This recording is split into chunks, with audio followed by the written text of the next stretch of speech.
My name is Simon, and at 68 years old, I never expected to be fighting for my late husband Thomas's inheritance. It was just 3 months after his funeral when I was heading to meet with our lawyer about his will.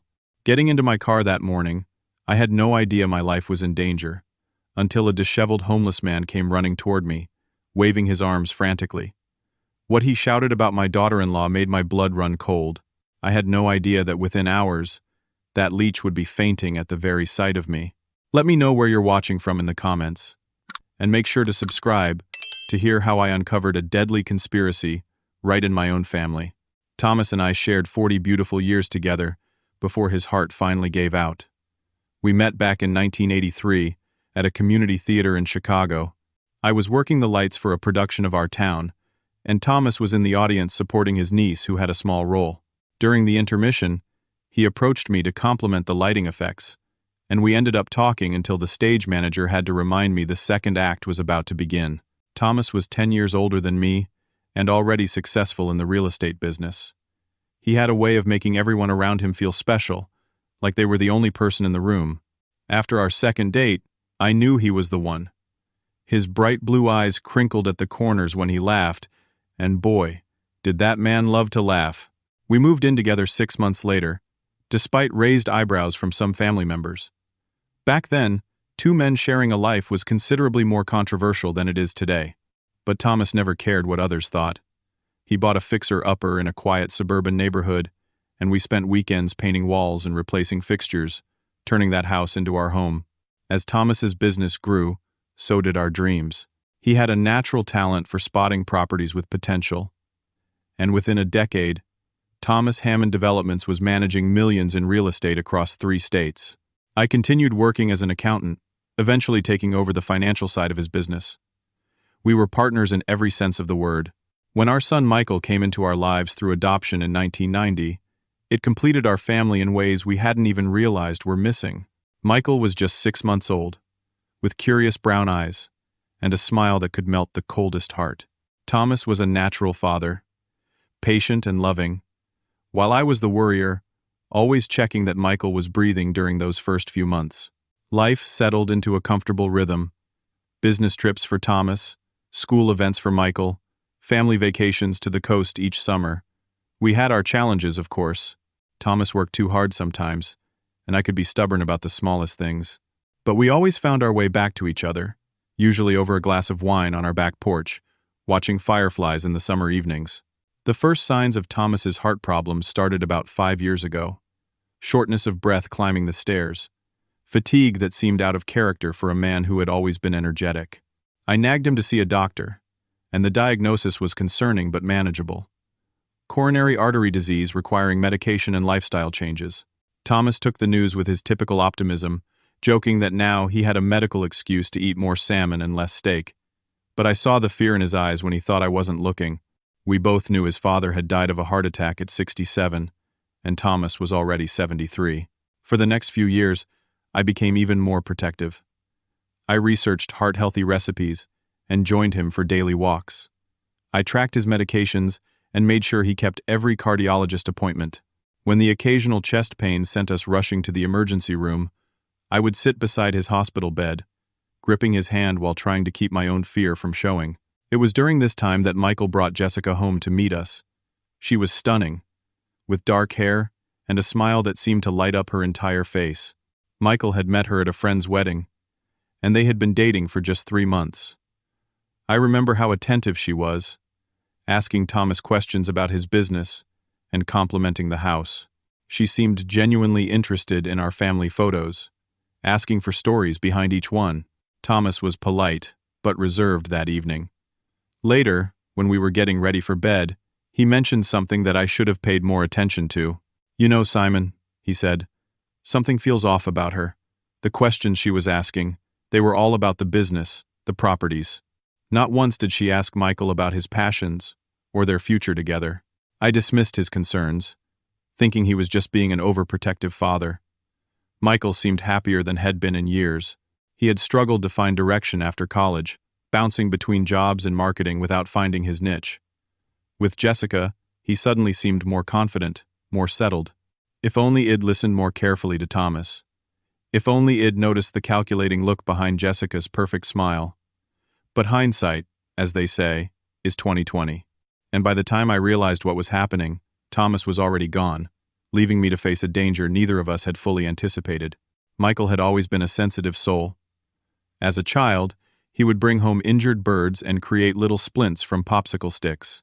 In school, he was the kid who stood up for others against bullies, even when it meant taking a few punches himself. Thomas and I were so proud of his compassionate heart, even as we worried it might make life harder for him in some ways. After college, Michael struggled to find his footing in the corporate world. He had majored in communications, but found office politics exhausting. Thomas gently suggested he join the family business, but Michael wanted to make his own way. I respected that independence, even as I watched him cycle through jobs that left him unfulfilled. Then Jessica appeared in his life like a whirlwind.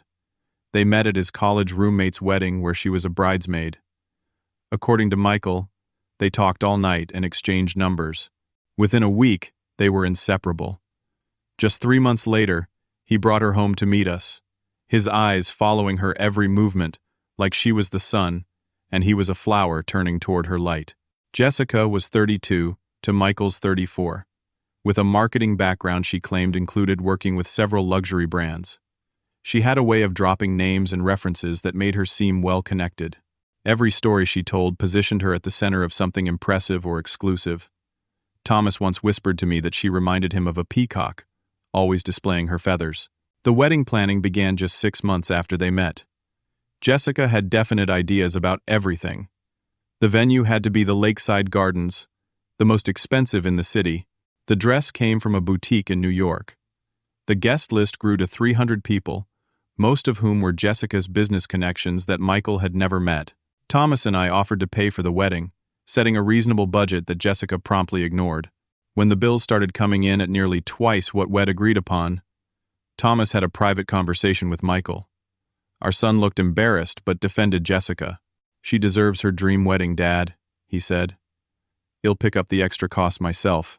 But Michael couldn't afford it on his marketing coordinator's salary. Thomas and I ended up covering the difference, nearly $50,000 more than planned. Thomas was unusually quiet at the wedding, though he gave a beautiful toast about love and commitment that brought tears to my eyes. Jessica seemed more interested in networking with guests than spending time with her new husband. After the honeymoon, a 2-week trip to Italy that was another extravagance, the newlyweds moved into a downtown condo. Jessica convinced Michael to take a job at a startup with connections to luxury real estate. The position paid less, but had potential ties to Thomas's industry. It was the first red flag I should have noticed. Jessica steering Michael toward his father's world after had spent years deliberately building his own path. Financial troubles followed them despite regular gifts from us. There were always reasons. Unexpected condo association fees, a career opportunity requiring new professional wardrobes, networking events with potential clients. Thomas began asking more questions, wanting to see budgets and plans before writing checks. Jessica would grow cool and distant whenever the money didn't flow freely. She began showing more interest in Thomas's business dealings. At family dinners, she'd steer conversations toward recent acquisitions or development plans. Her questions became increasingly specific. Which properties were owned outright? Which investments were performing best? How was the company structured for tax purposes? Thomas started bringing work home less often. He changed passwords on his computer and kept certain documents in his office downtown rather than in his home study. I didn't think much of it at the time, assuming he was simply being more security conscious as the business grew. 6 months before his death, Thomas made an appointment with his lawyer. He didn't tell me the details, only that he was updating his will. It wasn't unusual. Had always been meticulous about keeping our affairs in order, especially since his heart diagnosis.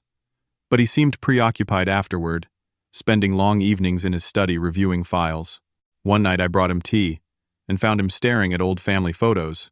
"Promise me you'll look after Michael if anything happens to me," he said. "Don't talk like that," I replied, resting my hand on his shoulder. "We're growing old together, remember?"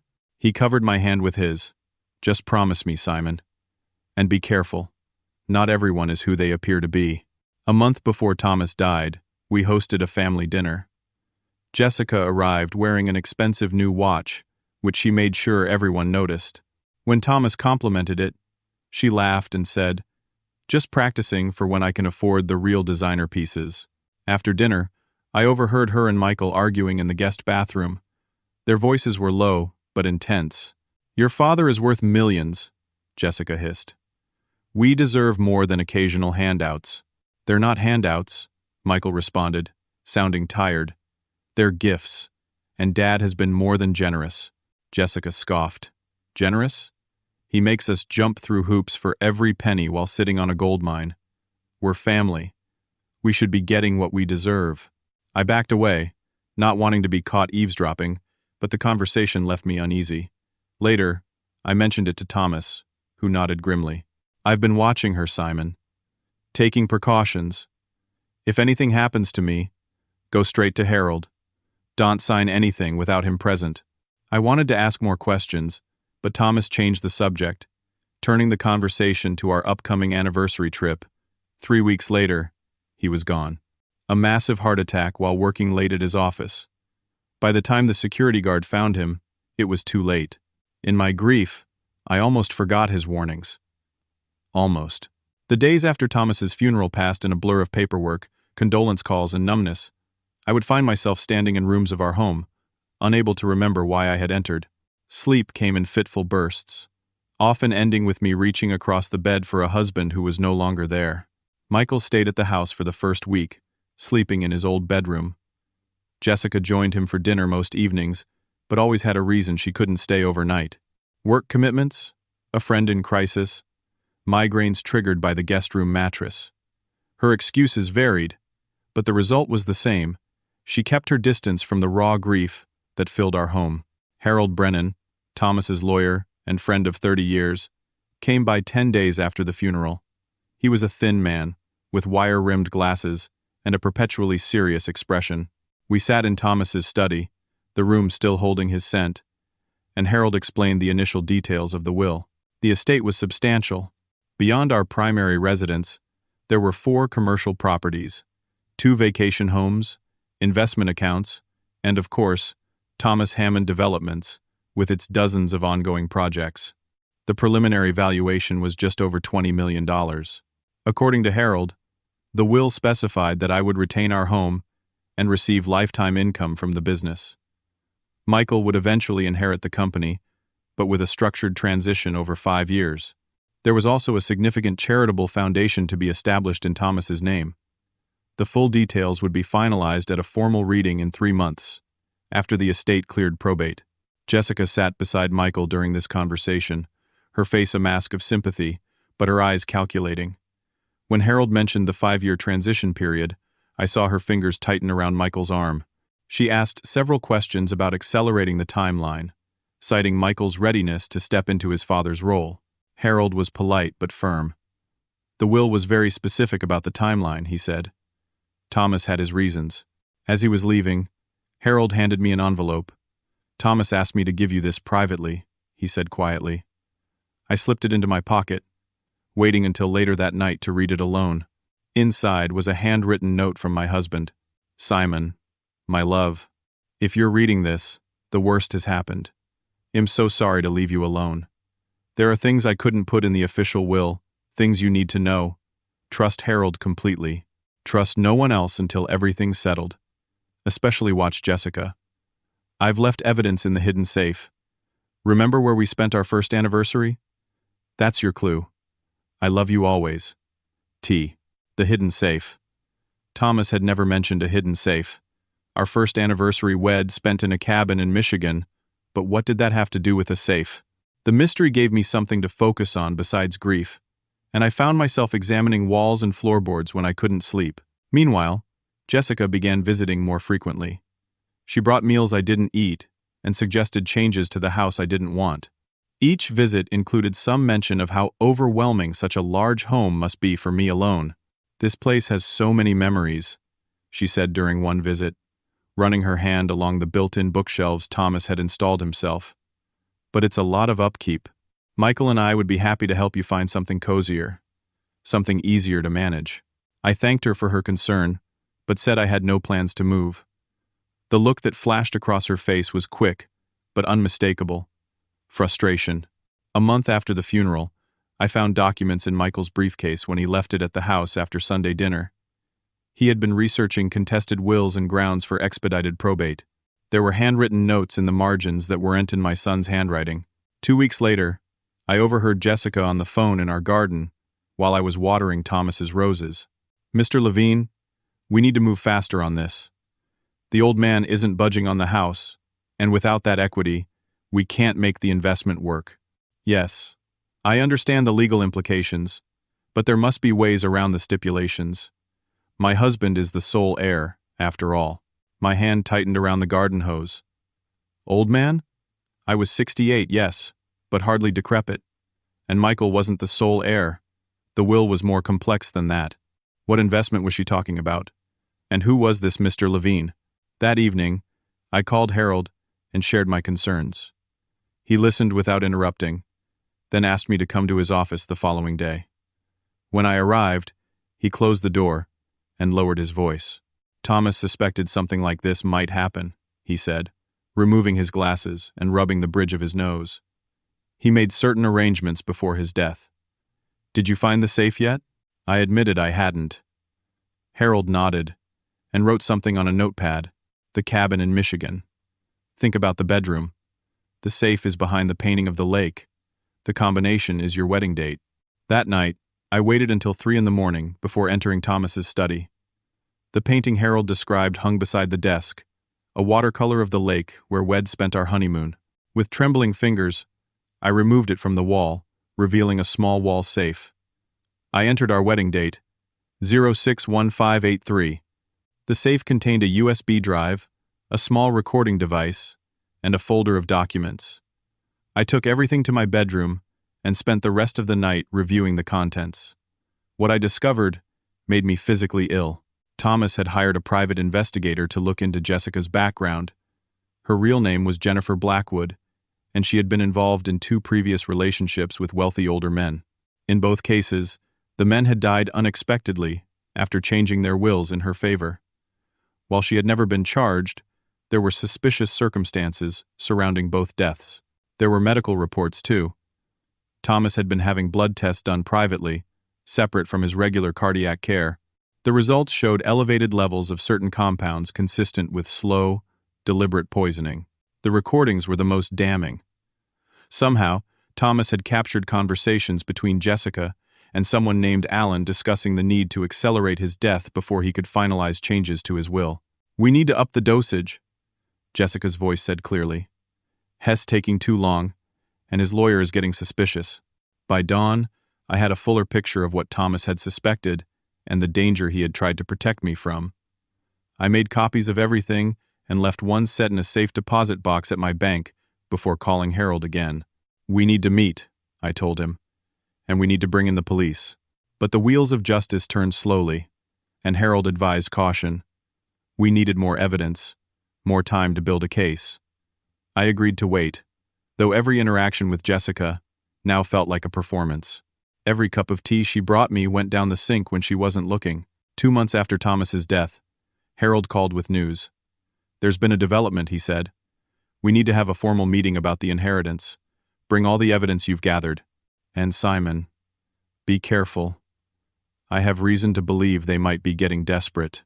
The meeting was scheduled for 10 o'clock the following morning.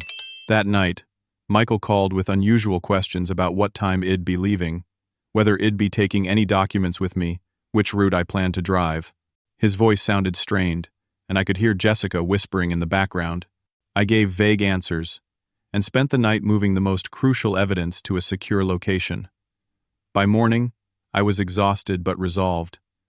This meeting would be the beginning of the end of Jessica's schemes. I just had to get there safely. I barely slept the night before the meeting. Each time I drifted off, nightmares jolted me awake. In one, I was at Thomas's grave, and hands reached up from the soil to grab my ankles. In another, I was drinking tea with Jessica, while my lips turned blue and she watched with a smile. By 5 a.m, I gave up and made coffee, watching the sun rise over the backyard Thomas had loved so much. The weight of what I was about to do settled heavily on my shoulders. Exposing Jessica meant potentially destroying my son's marriage. Michael would be devastated, humiliated, perhaps even implicated, if Head unknowingly assisted in any of her schemes. But I kept coming back to what Thomas would want. He had taken such care to document everything, to leave me a path to follow. He wanted the truth to come out, not just for justice, but to protect Michael from a woman who clearly saw him as nothing more than access to wealth. At 7:30, my phone rang. It was Michael, his voice tight with what I now recognized as controlled anxiety. "Dad, are you heading to Harold's office this morning?" he asked too casually. "Yes. 10 o'clock, I replied, keeping my tone neutral. "Is everything okay, son?" "Fine, fine. Just checking the schedule. Jessica and I will be there too. Harold called yesterday." There was a pause, and I heard muffled conversation. "Are you bringing anything with you? Any of Dad's papers or files?" The question confirmed my suspicions. "Just what Harold asked for," I said vaguely. "Nothing special." "Okay, good." Michael sounded distracted. "And you're driving yourself?" "Planning to," I said, now on high alert. "Why do you ask?"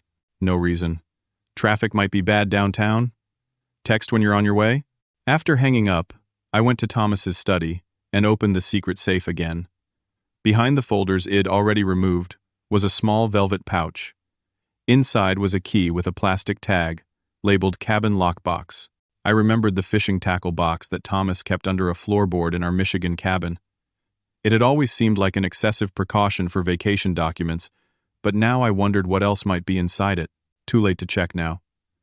I tucked the key into my pocket just as the phone rang again. This time, it was Thomas's former business partner, Lionel. "Simon, I've been trying to reach you for days," he said without preamble. "Something weird is happening with the North Shore development. Someone claiming to have your power of attorney has been contacting contractors, trying to accelerate sales of uncommitted properties at below market value." "That's impossible," I said. "I haven't given anyone power of attorney." "I thought not." Lionel sounded grim. "The paperwork looked legitimate, but the signature, well, it didn't match the ones I have on file for you. Be careful, Simon. Someone's making moves they shouldn't be." After hanging up, I gathered the most critical documents into my briefcase. The USB drive, the recording device, and copies of the investigators' reports. The originals were already secure in multiple locations.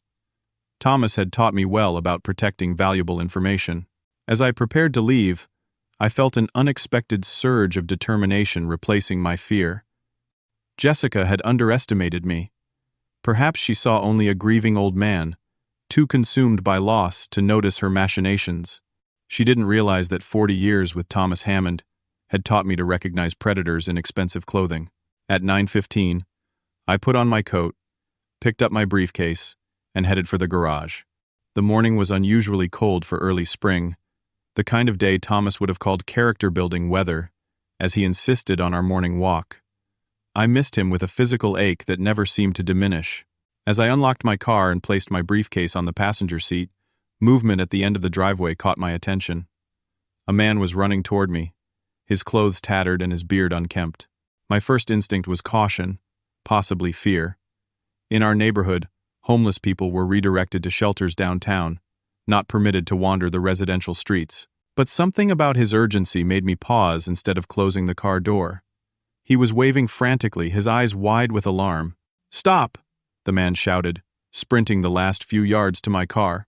"Don't start the engine. Your daughter-in-law, she paid someone to mess with your car." My blood turned to ice. How would this stranger know about Jessica? Was this a trap of some kind? "Who are you?" I demanded. "What do you know about my daughter-in-law?" The man, breathing heavily from his run, leaned against the garage door. "Name's Frank. I was sleeping in the alley behind the coffee shop down the street when I saw them yesterday. A woman talking to a guy with tools, paid him cash to do something to your brakes. Heard her say it needed to look like an accident." I stepped away from the car, staring at it as though it might explode. Thomas's warnings, Michael's strange questions about my driving route, Jessica's increasing desperation. It all aligned with this man's story. "Why are you telling me this?"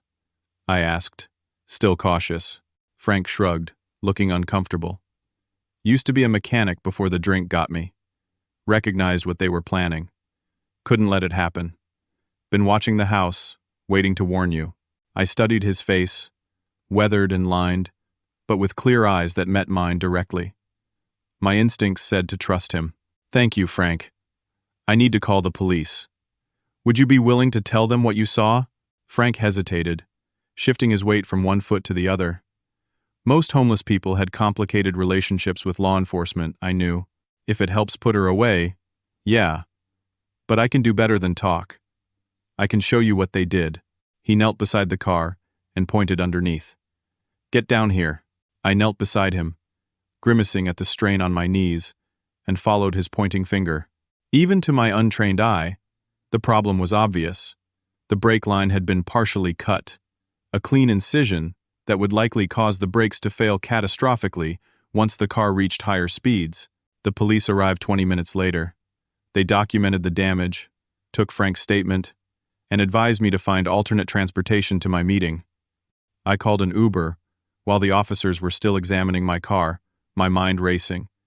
If Jessica was willing to attempt murder, what else might she do? Was Michael involved, or was he another victim of her manipulation? During the ride downtown, I called Harold to warn him about what had happened. His response was grim, but not surprised. I've been gathering some evidence of my own, he said. Get here safely, Simon. Use the back entrance. I'll have security meet you. As the car navigated through morning traffic, I stared out at the city Thomas and I had called home for 4 decades. The familiar skyline seemed suddenly alien, the world transformed by betrayal into something unrecognizable. But beneath my shock was a growing resolve. Jessica had tried to kill me, to prevent this meeting. That told me everything I needed to know about its importance. Whatever revelations awaited at Harold's office, they must be devastating to her plans. For the first time since Thomas's death, I felt something beyond grief, the fierce determination to protect what he had built and to ensure justice for what had been taken from us both. The Uber pulled up behind Harold's office building. A security guard was waiting, as promised. As I stepped out into the cool morning air, I took a deep breath and straightened my shoulders. Thomas had prepared for this day. Now it was my turn to finish what he had started. The back entrance to Harold's law firm opened into a utilitarian hallway, a stark contrast to the marble and mahogany of the main reception area. The security guard, a former police officer named Roy, according to his badge, escorted me directly to a conference room on the 14th floor. The space was windowless but elegantly appointed, with a large oval table and high-backed leather chairs. Harold was already there, arranging documents and connecting a laptop to a projector. He looked up when I entered, relief evident in his expression. "Thank God you're safe," he said, gripping my hand firmly. "When you called about the brake line, I should have seen this coming. We're dealing with someone truly dangerous." I placed my briefcase on the table. "The police are at my house now. They're taking it seriously, but I don't know if they'll be able to connect it directly to Jessica without more evidence." Harold nodded grimly. "Evidence is what today's about." He gestured to the laptop. "Thomas left much more than you already know.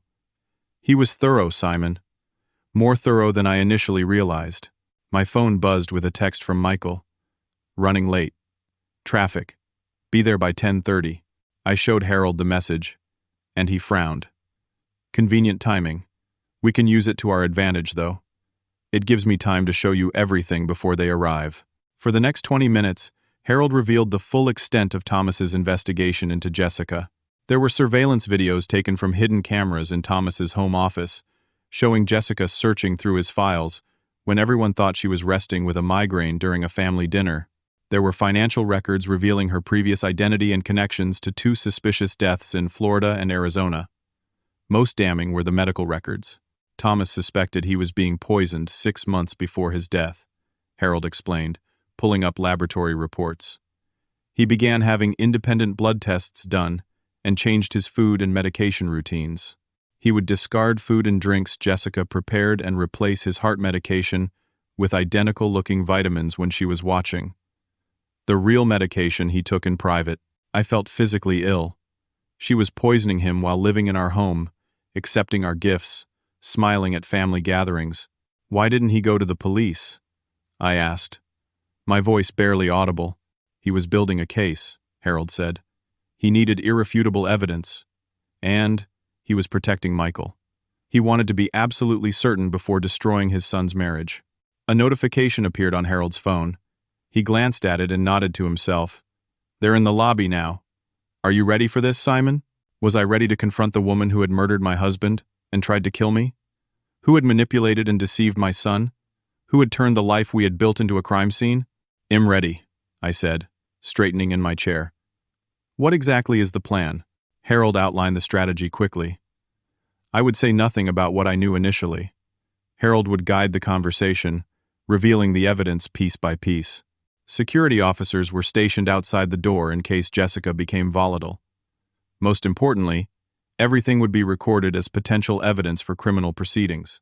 The door opened, and I steeled myself.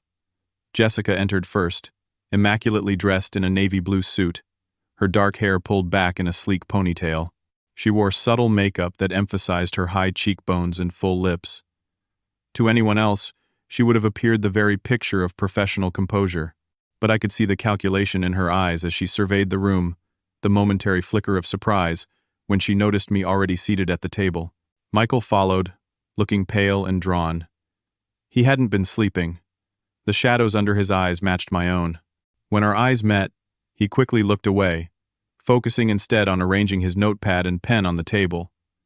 My heart ached for him. Whatever his involvement, I knew he was another victim of Jessica's manipulation. Good morning, Jessica said smoothly, taking a seat across from me. Simon, I'm surprised to see you here already. Michael mentioned you were driving yourself. The implication hung in the air. I was supposed to be in a car accident, not sitting calmly in this conference room. Change of plans, I replied evenly. I had car trouble. Fortunate, really. A mechanic happened to notice my brake line had been tampered with. Could have been fatal if I hadn't been warned. Jessica's expression remained neutral, but her fingers tightened around her pen. How alarming. You really should have that car serviced more regularly. Harold cleared his throat. Now that we're all here, let's get started. He turned on the projector, displaying what appeared to be standard legal documents. As you know, we're here to discuss the final distribution of Thomas Hammond's estate. However, before we proceed, there are some irregularities that need to be addressed. Jessica leaned forward. Irregularities? That sounds concerning. I hope nothing will delay Michael's inheritance further. Has been so patient already. Actually, Mrs. Hammond, Harold said, his tone cooler now, the irregularities concern you directly. He pressed a button on a remote, and the screen changed to display the first surveillance video. It showed Jessica in Thomas's office, methodically going through his desk drawers, photographing documents with her phone. Jessica's composure slipped momentarily. Where did you get that? That's an invasion of privacy. Thomas installed security cameras in his office 6 months before his death, Harold replied. He had concerns about unauthorized access to confidential business information. Another button press, another video. This one showed Jessica meeting with a man I'd never seen before, speaking intently, in what appeared to be a restaurant. This is ridiculous, Jessica snapped. So I met with a business contact. There's nothing illegal about networking. Alan Levine isn't merely a business contact, Harold said. Hess been disbarred in 3 states for ethical violations, including forging documents and attempting to manipulate vulnerable elderly clients. Michael turned to Jessica, confusion evident on his face. Alan? The investment advisor you introduced me to last month? You said he was a Harvard classmate. Jessica waved dismissively. This is all being taken out of context. You're making ordinary business meetings look suspicious, Harold continued methodically, displaying document after document. Jessica's previous identities, the death certificates of her former partners, financial records showing money movements immediately following those deaths. Michael's face had gone from confused to horrified. Jessica, what is this? What are they talking about? It's nothing, baby, she said, reaching for his hand. They're trying to turn you against me. Your father never liked me, and now they want to cut me out of what's rightfully ours. Harold pressed another button, and Thomas's voice filled the room. I'm recording this on March 4th, 3 months before my death, Thomas said. Jessica Hammond, born Jennifer Blackwood, has been systematically poisoning me. Blood tests confirm elevated levels of compounds consistent with cardiac glycosides, specifically digitalis. These compounds worsen my existing heart condition while being difficult to detect without specific testing. I believe she intends to accelerate my death before I can finalize changes to my will that would protect my estate from her control. Jessica's face had gone pale, but she recovered quickly. This is absurd. That could be anyone's voice. It's clearly been doctored. We have the original recording, authenticated by audio forensic experts, Harold replied. And we have the blood tests, and witness statements from household staff who observed you handling Thomas's food and medication. For the first time, Jessica looked directly at me, her expression hardening. You think you're so clever, don't you? Did Thomas tell you everything from beyond the grave? The devoted husband, leaving breadcrumbs like some detective novel? I remained silent, letting her anger build. It was a tactic Thomas had used in difficult negotiations. Let the other party talk themselves into a corner.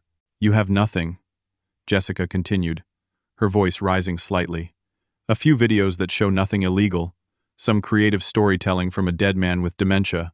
Thomas did not have dementia, I said quietly. As his medical power of attorney, I had access to all his records. His mind was completely clear until the end. Harold nodded. The medical examiner has agreed to order an exhumation based on the evidence we've presented. Modern toxicology can detect certain poisons months after death, especially when they're looking for specific compounds. That was when I saw it. The first crack in Jessica's perfect facade. A flicker of genuine fear crossed her face before she could suppress it. Michael, who had been silent and increasingly pale, finally spoke. Jessica, tell me this isn't true. Tell me you couldn't have. Baby, don't be ridiculous, she said, reaching for his hand again. This is all a misunderstanding. They want to keep you from your inheritance. Your father was worth millions, and they're trying to keep it all for themselves. Michael pulled his hand away, as if her touch burned him. Did you try to have my father killed this morning? The brake line in his car? Jessica let out a theatrical laugh. What? Now I'm somehow a car mechanic too? This is getting absurd. Harold pressed another button on the remote. The screen showed security camera footage from a street corner. The timestamp showed yesterday afternoon. A woman who was unmistakably Jessica, despite the sunglasses and scarf, was speaking with a man next to a parked van. Money changed hands. We obtained this from the coffee shop's security system this morning, Harold said. The shop owner recognized you as a regular customer. Jessica's breathing had quickened, her chest rising and falling rapidly. She looked from the screen to Michael to me, calculation visible behind her eyes. I could almost see her weighing her options, deciding whether to continue the denials or try a new approach.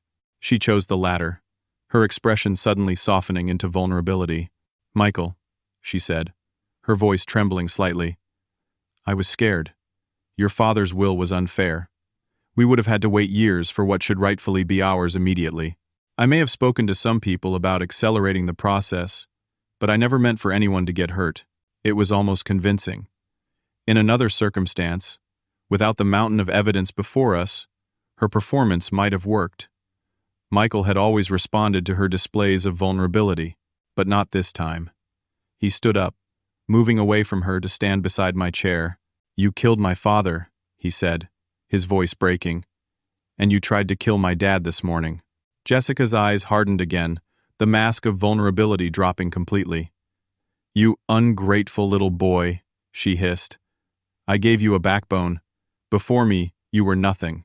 Drifting between meaningless jobs, living in your father's shadow. I made you somebody. By marrying me for my family's money? Michael asked. By planning to kill both my parents? Jessica stood suddenly, her chair scraping loudly against the floor. You have no idea what I've done for you, what I've sacrificed. I had a plan that would have made us rich beyond your wildest dreams. By murdering my husband, I said, finally breaking my silence. By poisoning him slowly so you could control the timing of his death to match your financial plans. Jessica turned to me, her beautiful face contorted with hatred. You were supposed to be next. The grieving widower, dead in a tragic car accident. So simple, so clean. Instead, You're sitting here like you've won something. She laughed, a harsh sound devoid of humor. You think this is a victory? You have a weak son who will never live up to his father's legacy, a business that will falter without Thomas, a big empty house filled with memories of a man who isn't coming back. What exactly have you won, old man? Before I could respond, she reached for her purse. Harold signaled to Roy, who moved forward quickly, but Jessica was only pulling out her phone. I still have options, she said, fingers moving across the screen. I'll beat these accusations. I'll walk away clean like I always do. As she spoke, the door opened, and 2 police officers entered, their expressions grim. Harold nodded to them. Jessica Hammond? One officer said. We're here to ask you some questions about the tampering of Simon Hammond's vehicle this morning. Jessica looked from the officers to the evidence still displayed on the screen, to Michael standing protectively beside me. The full reality of her situation seemed to hit her all at once. Her phone slipped from her fingers, clattering on the table. Her face drained of color. She swayed slightly, reaching for the edge of the table to steady herself. That's not possible, she whispered. I was careful. I was always careful. And then, in a moment that would have seemed theatrical if I hadn't witnessed it myself, Jessica's eyes rolled back and she collapsed to the floor in a dead faint. The paramedics arrived 15 minutes after Jessica collapsed. During that time, she remained unconscious on the conference room floor, Michael staring down at her with a mixture of horror and grief. I placed my hand on his shoulder, feeling the slight tremor running through his body. It's not your fault, son, I said quietly. She fooled a lot of people. The paramedics checked her vital signs and determined she had merely fainted from shock. As they helped her onto a stretcher, Jessica's eyes fluttered open. She looked disoriented at first, then focused on the police officers, still standing by the door. Reality seemed to crash back into her consciousness. I want my lawyer, she said immediately, struggling to sit up. I haven't done anything wrong. Ma'am, one officer replied. We're just here to ask some questions at this time. I know my rights, Jessica snapped, her composure returning rapidly. I'm not saying anything without legal representation. The paramedics explained she should be checked at a hospital to ensure the fainting wasn't caused by an underlying condition. Jessica agreed, likely seeing it as a way to delay questioning. As they wheeled her out, she caught my eye one last time. The hatred in her gaze was palpable, a living thing that seemed to reach across the room toward me. Once she was gone, Michael collapsed into a chair, his face in his hands. Harold quietly excused himself to speak with the police officers in the hallway, leaving me alone with my son. I didn't know, Dad, Michael said, his voice muffled. I swear I didn't know she was poisoning him, or that she tried to hurt you. I pulled a chair closer to him. I believe you, Michael. I know you wouldn't be part of something like that. He looked up, his eyes red-rimmed. But I knew something wasn't right. The past few months, she kept asking questions about Dad's business, about the will. She was obsessed with finding ways to access the money faster. I thought it was just ambition, you know. Jessica always wanted the best of everything. He paused, swallowing hard. Yesterday, she asked me to call you about the meeting, to find out which car you were taking, what route. She said it was so we could pick up coffee for everyone on the way. It felt weird, but I did it anyway. The admission clearly pained him, but I needed to know the extent of his involvement. Did you know she was meeting with other lawyers? Trying to contest the will? Michael nodded miserably. She said Harold was too old school, that we needed someone more aggressive. When I questioned it, she got angry, said I needed to man up and fight for what was ours. His use of the word ours made me wince, but I kept my expression neutral. Did you know about her background? Her previous marriages? No. Michael looked genuinely shocked. She told me she'd only been engaged once before, to a college boyfriend who cheated on her. Dad, she created this whole life story about growing up in Connecticut, attending Wellesley, working for these luxury brands. Was any of it true? Harold returned before I could answer, carrying a folder that hadn't been part of our earlier presentation. I just got off the phone with Detective Ramirez, he said. They found evidence in Jessica's apartment, digitalis extracted from foxglove plants. Apparently, she had quite the collection of poisonous plants disguised as ornamental houseplants. I remembered the elegant potted flowers Jessica had brought to our home after Thomas's funeral, insisting they would brighten up the too dark entryway. "There's more," Harold continued, his expression grave. "The medical examiner reviewed the information we provided. Given the new evidence, and Jessica's effective confession here today, he's ordered a specific toxicology panel on samples preserved from Thomas's autopsy." Michael made a choked sound. She'd been poisoning Dad for months. I brought her into his home. I let her serve him tea, bring him meals when he was too tired to come to the table. The self-recrimination in his voice broke my heart. I gripped his hand tightly. "Listen to me, Michael. Your father knew. He was collecting evidence, protecting himself while building a case. He didn't blame you, and neither do I." Harold nodded, opening the folder Head brought in. "Thomas left this for you, Michael. He asked that I give it to you if his suspicions about Jessica proved true." He handed Michael an envelope. Inside was a letter written in Thomas's distinctive handwriting. Michael read it silently, tears streaming down his face. "He says he loves me," Michael said finally. "That he knew I was being manipulated, and he didn't blame me. That Jessica targeted me specifically because I was kind and trusting, the qualities he and Dad always loved most about me." He folded the letter carefully, placing it back in the envelope. "Dad warned me that she might try to harm you if something happened to him. He was investigating her all along." Harold cleared his throat gently. "Thomas began suspecting Jessica shortly after your wedding, Michael. He noticed discrepancies in her background, questions that seemed too pointed about his business holdings. He hired a private investigator who uncovered her previous identities and the suspicious deaths of her former partners." "But why didn't he just tell me?" Michael asked, anguish in his voice. "Why let it continue?" "He was gathering evidence," I explained. "And he was trying to protect you from exactly this pain you're feeling now. He wanted to be absolutely certain before destroying your marriage." Harold nodded. "The evidence needed to be ironclad. Jessica has escaped scrutiny twice before by being extremely careful. Thomas was determined she wouldn't get away with it again." For the next hour, Harold laid out the full extent of Thomas's investigation and the additional precautions Head taken to protect the estate. The will that Jessica had been so eager to accelerate was actually a decoy. The real will, executed secretly and held in trust, contained specific provisions, triggered only if Thomas died under suspicious circumstances. Most of the estate was indeed designated for Michael, but with stringent controls that would prevent Jessica from accessing the funds. A substantial portion was allocated to charitable foundations, and there were specific bequests to longtime employees and friends. "What happens now?" Michael asked when Harold had finished explaining. "Now the criminal justice system takes over," Harold replied. "The evidence against Jessica is substantial.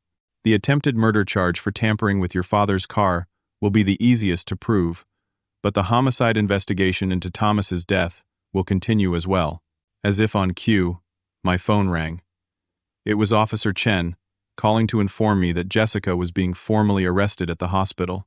They had found additional evidence in her purse, including a burner phone containing messages about the brake line tampering.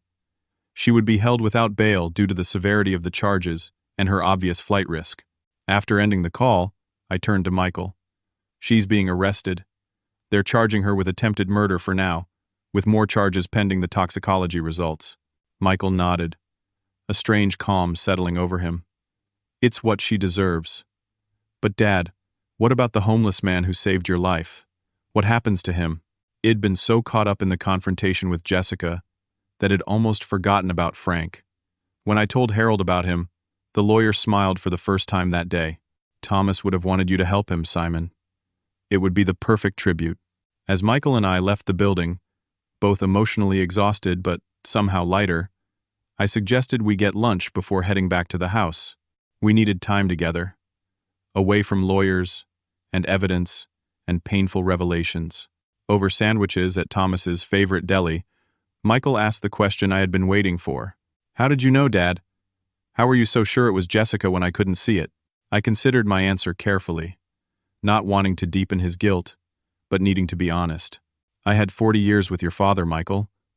I knew when something was bothering him, even when he tried to hide it. And after he died, I had his warnings to guide me. Plus, I watched Jessica more carefully than she realized. A grieving old man is often invisible, easy to underestimate. Michael reached across the table and squeezed my hand, a gesture so like his father that my throat tightened. "You're not just some grieving old man," he said fiercely. "You're Simon Hammond. Dad always said you were the backbone of everything he built, the smartest person he knew." I smiled, feeling Thomas's presence between us. He exaggerated, but I'm glad he thought so. After lunch, we drove to the area near my house, where Frank had warned me that morning. It seemed like a lifetime ago. We found him sitting on a bench in the small neighborhood park, looking uncertain and out of place. When he saw me, he stood quickly. "You made it," he said simply. "Good. Thanks to you," I replied, introducing Michael. "I understand you're a mechanic?" Frank nodded, his eyes darting between us suspiciously. Yeah. Lost my license when the drinking got bad. Lost everything after that. "Would you be interested in getting back on your feet?" I asked. "I have a garage apartment that isn't being used, and I know several repair shops that might need experienced help." Frank stared at me, clearly trying to determine if this was some kind of trick. "Why would you help me? You don't know me?" "You saved my life today," I said simply. "My husband believed in second chances. I'd like to offer you one." After some convincing, Frank agreed to come back to the house. He was initially reluctant to stay in the garage apartment, suggesting the garden shed would be fine, but Michael insisted on showing him the comfortable space above the 3-car garage that had occasionally served as guest quarters. As I watched them walking toward the garage, Michael's patient gestures reminding me so much of Thomas, I felt an unexpected sense of peace. The day had brought terrible revelations, but also a kind of closure. Jessica was in custody. Michael was free from her manipulation. Thomas's careful planning had protected us all, even from beyond the grave. The path forward would not be easy. Michael would need time to process his wife's betrayal and likely face painful public scrutiny during her trial. I would need to continue adjusting to life without Thomas, while helping our son rebuild his. But for the first time since Thomas's death, I felt we were walking in the right direction. That evening, as Michael and I sat on the back porch with glasses of Thomas's favorite whiskey, watching the sunset paint the sky in shades of orange and pink, Michael asked another question. "Do you think Dad knew how it would all turn out?" I smiled, remembering Thomas's methodical mind, his ability to see 3 steps ahead in any situation. "He couldn't have known everything," I said, "but he gave us the tools we needed to find our way. That was always his gift." Michael nodded, raising his glass in a silent toast to the man we both missed so deeply. And somewhere in the gathering twilight, I could almost hear Thomas whispering back, "I knew you'd figure it out, my love. I knew you'd protect our son." 6 months passed like turning pages in a book, sometimes quickly, sometimes lingering on particularly difficult passages. The criminal case against Jessica moved forward with unexpected speed, fueled by the mountain of evidence Thomas had gathered and the additional discoveries made by the police investigation. The toxicology reports confirmed what we already knew in our hearts. Thomas had been systematically poisoned with digitalis, a cardiac glycoside that exacerbated his existing heart condition. The medical examiner officially ruled his death a homicide. Combined with the attempted murder charge for tampering with my car, Jessica faced life imprisonment with no possibility of parole. She maintained her innocence throughout the preliminary hearings, her beautiful face composed, her voice steady as she pleaded not guilty. But when prosecutors presented the overwhelming evidence, including her own recorded confession from Harold's office, she accepted a plea deal rather than face a public trial. 40 years in prison, the same number of years Thomas and I had shared together. The symmetry was not lost on me.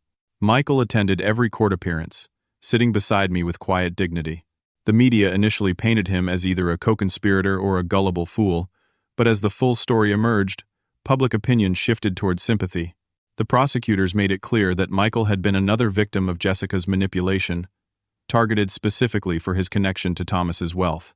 My son's recovery was neither quick nor linear.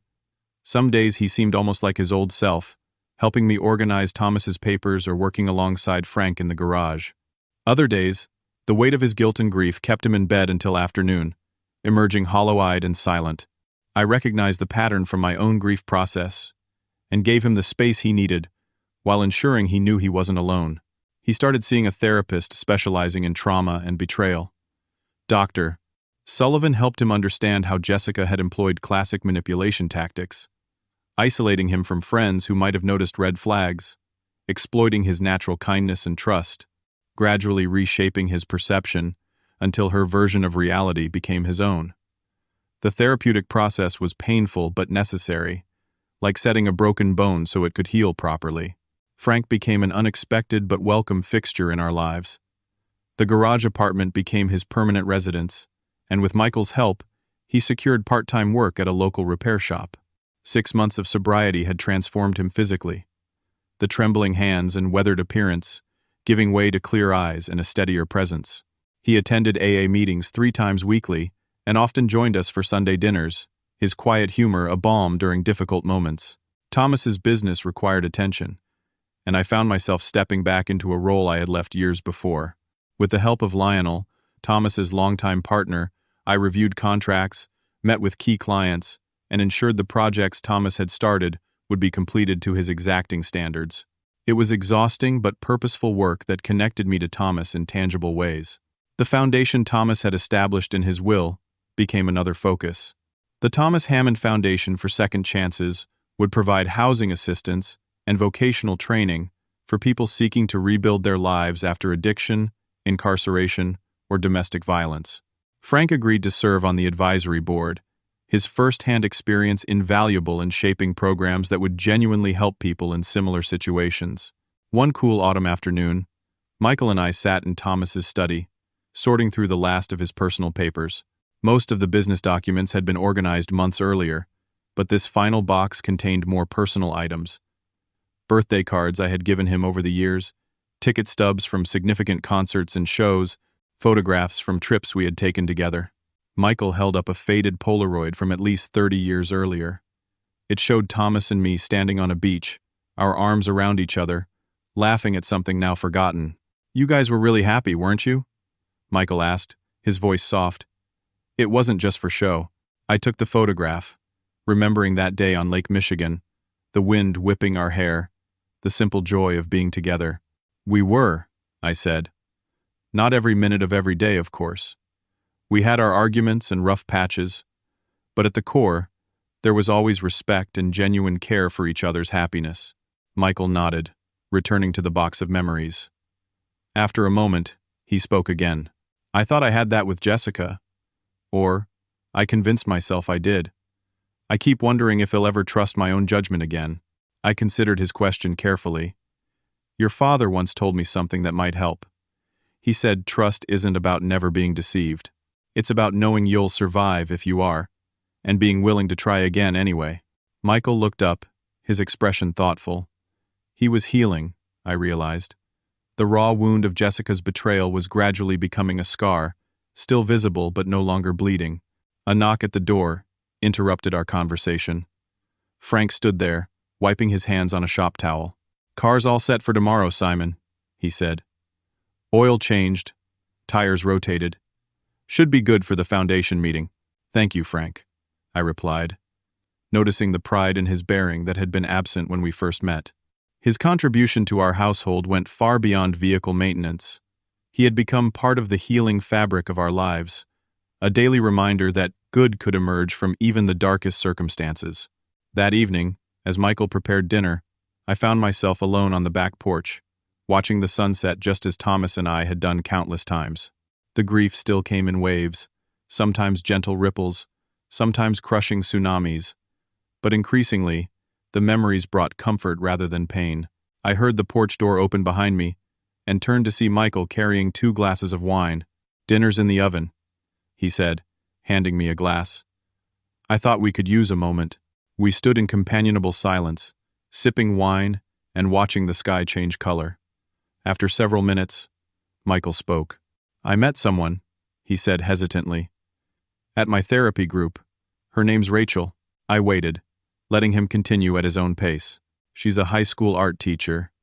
Her husband died 2 years ago, hiking accident. She's nothing like Jessica. Quiet, thoughtful. We've just been getting coffee after group, talking. I don't know if it's going anywhere, but I wanted you to know." I'd been wondering when this moment might come, both hoping for and dreading Michael's readiness to consider another relationship. The protective part of me wanted to warn him to be careful, to go slowly, to look for warning signs. But I recognized that fear for what it was. The lingering effect of trauma, not wisdom. "I'm glad you're open to new connections," I said instead. "Taking it slowly sounds sensible. I'd love to meet her when you're ready." Michael's relief was visible in the relaxing of his shoulders. He had expected a more cautious response, perhaps even disapproval. "Dad would have liked her, I think," he said. "She has his kind of dry humor."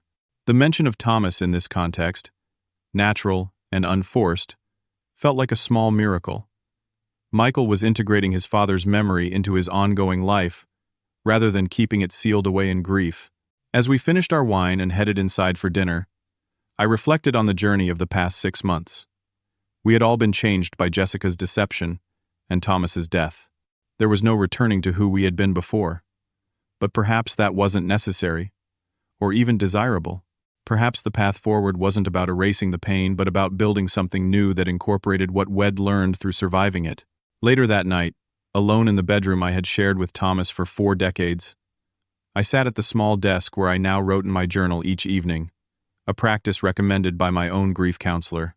I thought about the lessons that had emerged from this darkest chapter of our lives. Trust your instincts.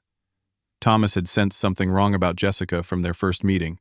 His careful observation and documentation had ultimately protected Michael and me, even though he hadn't lived to see the resolution. Look beneath surface charm. Jessica's beautiful appearance and practiced social skills had concealed a calculating predator. True character reveals itself through actions over time, not through first impressions or captivating stories. Protect loved ones without controlling them. Thomas could have simply told Michael his suspicions about Jessica, potentially derailing their relationship. Instead, he gathered evidence while respecting Michael's autonomy. A difficult balance I tried to maintain now in my relationship with our adult son. Strength exists in vulnerability. Asking Frank for help that morning had saved my life. Michael's willingness to be vulnerable in therapy was healing his emotional wounds. My own admission of grief and loneliness had opened doors to support I might otherwise have missed. The most important lesson, perhaps, was that love continues beyond death, not just as memory, but as active influence. Thomas's careful planning, his letters, the systems he put in place to protect us all, these were expressions of love that transcended his physical absence. I felt his guidance still, not as supernatural presence, but as the natural extension of a connection so deep it had shaped my very way of thinking. As I closed my journal and prepared for sleep, I thought about Michael and Frank, both finding their way forward after profound disruption. I thought about the foundation that would help others rebuild shattered lives. I thought about Thomas, whose love continued to guide us all. There are people in this world like Jessica, who see others as merely tools to be used and discarded. But there are far more people like Frank, like Michael, like Thomas, who despite their flaws and struggles, choose connection, choose compassion, choose to help, rather than harm. In the aftermath of betrayal, this truth had become my anchor. Life continues to surprise us, often painfully, sometimes beautifully. The only certainty is change itself. But with each unexpected turn, we have choices about how to respond, how to rebuild, how to honor what we've lost while creating something new. Thomas had given me 40 years of love and partnership. Now he had given me this final lesson in resilience, a roadmap for moving forward without forgetting the path that brought me here. Have you ever had to reinvent yourself after a betrayal or loss? How did you find the strength to trust again after your world was shaken? Share your story in the comments below.